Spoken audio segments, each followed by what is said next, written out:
Rain is never good news in Norfolk, Virginia. The city of 200,000 inhabitants is on the front line of climate change.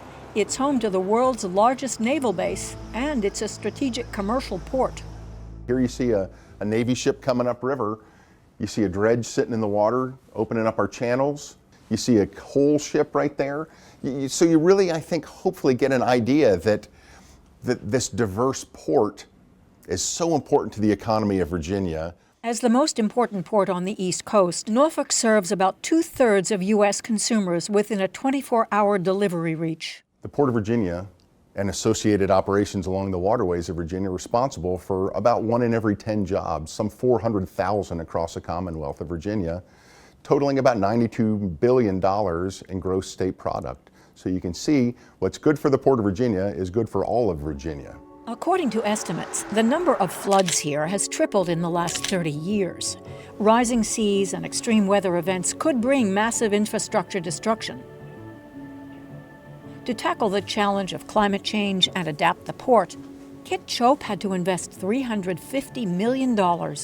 We have raised infrastructure higher than the relative ground around it to ensure that an electrical substation is safe from flooding, to ensure that the electronics on these automated stacking cranes are as high off the ground as we could get them, to ensure that the connections, electrical connections under the ground, are waterproof and are resilient.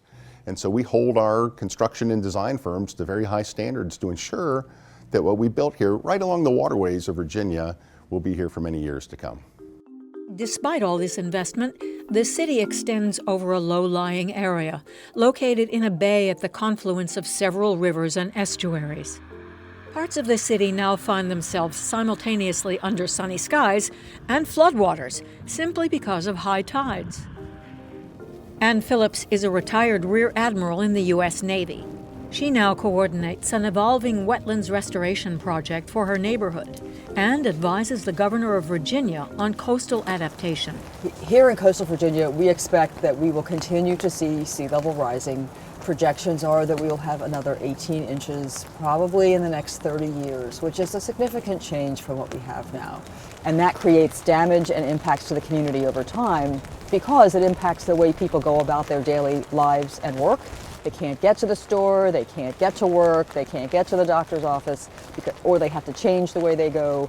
And those factors begin to create longer term impacts over time to infrastructure, to logistics, to all kinds of utility operations and efforts. And we're beginning to see that here. Flooding episodes are a national security issue, but many people here bear also the enormous personal cost of climate change. Bob Parson is one of them. He and his wife have witnessed numerous flooding events over the past years. This is our house right there. This is from across the street at Chesapeake Bay side.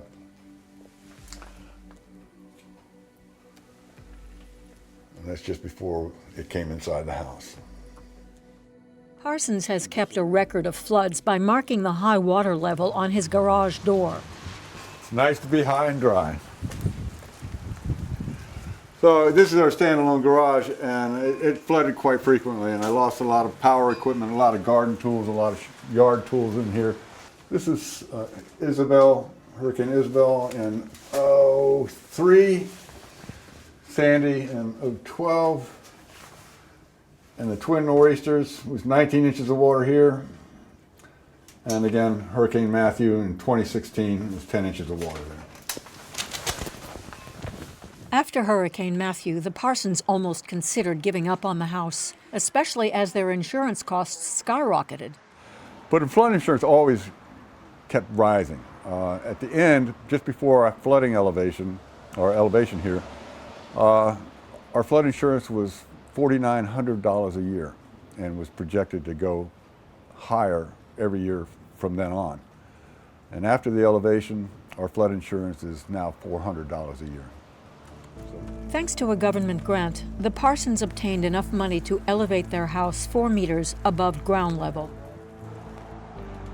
Their insurance has now gone down, but not everyone has $150,000 to undergo such construction work. Norfolk property owners have lost $55.5 million in unrealized value since 2006.